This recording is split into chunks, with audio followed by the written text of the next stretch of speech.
Bonjour, c'est la Bougriou. Bonjour Bruce. Votre invité ce matin est Thomas Ménager, député Rassemblement National du Loiret, porte-parole du RN à l'Assemblée. Bonjour Thomas Ménager. Bonjour, merci de votre invitation. Merci à vous d'être là. On en parlait dans nos journaux. Réunion cruciale aujourd'hui à Jeddah en Arabie Saoudite entre les délégations ukrainiennes et américaines.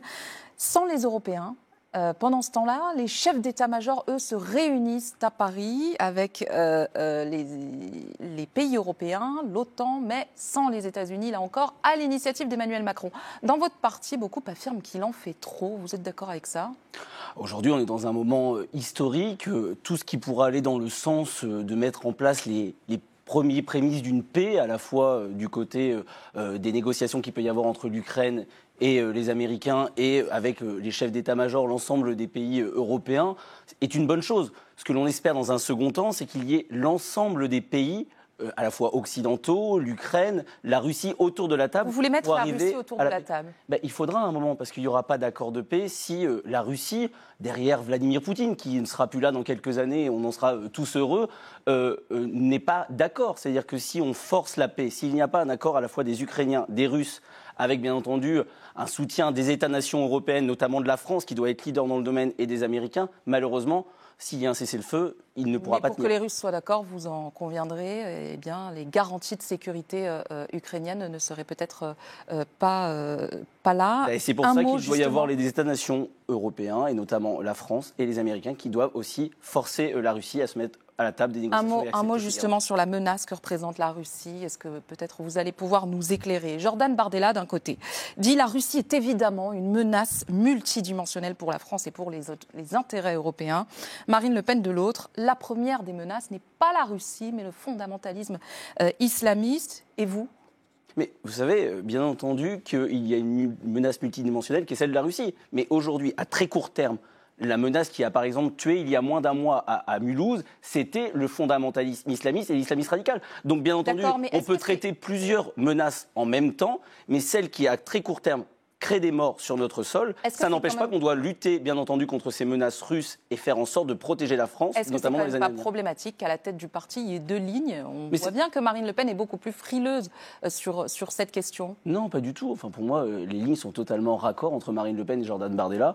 Il y a une hiérarchie parce que toutes les menaces, bien entendu, doivent être traitées, mais il y en a une qui, à court terme, peut créer des morts et une autre qui, il faut anticiper, peut donner lieu à d'autres problématiques, mais qui menacent déjà la France. Donc la elle a menace raison, russe Marine Le Pen, déjà d'ironiser, à Mayotte ou en mer Noire. Elle a raison, Marine Le Pen, d'ironiser sur le fait que la Russie, de toute façon, ne pourra pas être à Berlin, défiler à Berlin ou à Paris avec des chars. On voit bien qu'à court terme, oui, les soldats russes ne sont pas aux portes de Paris. Donc il faut anticiper, c'est le rôle des gouvernements et des gouvernants de prévoir, et donc d'anticiper, de se réarmer, de préparer la paix en préparant indirectement malheureusement la guerre.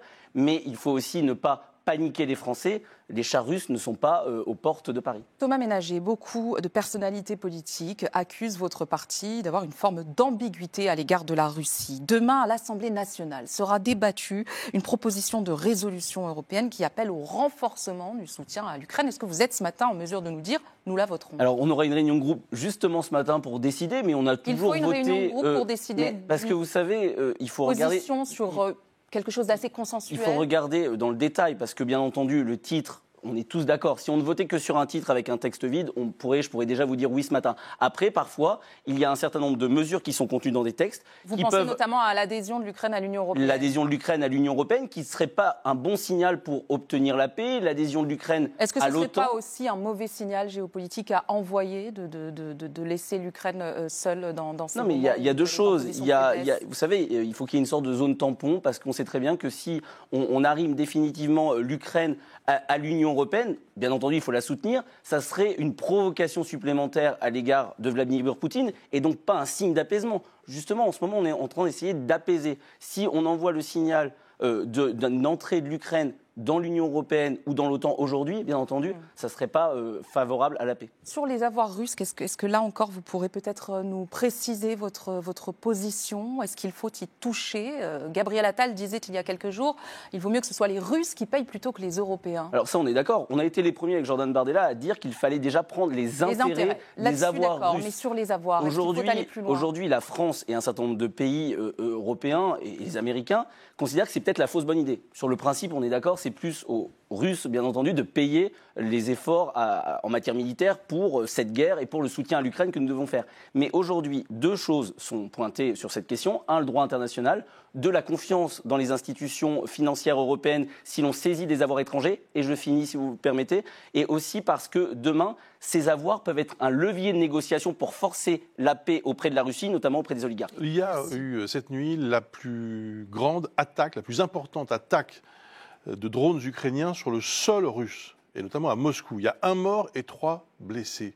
Qu'est-ce que ça change, selon vous, dans la perspective de négociation de paix? Et est-ce que quelle est votre réaction à cette attaque? À la fois, on peut se dire que c'est contradictoire avec la nécessité d'un apaisement dans les heures à venir, mais en même temps, on voit bien qu'à la fois les Russes et les Ukrainiens, en fait, essaient de gagner du terrain et d'être en pôle position. Mais attaquer Moscou, c'est pas anodin. En force, oui, bien entendu, mais être en force vis-à-vis les uns des autres pour obtenir la paix, et notamment dans les négociations qu'il va y avoir. Donc ça participe notamment au processus. C'est triste qu'il y ait des morts supplémentaires dans une possible processus de paix à venir. Thomas Ménager, un mot tout de même sur les conséquences concrètes pour les Français. Syndicats et patronats se réunissent à nouveau jeudi pour discuter retraite.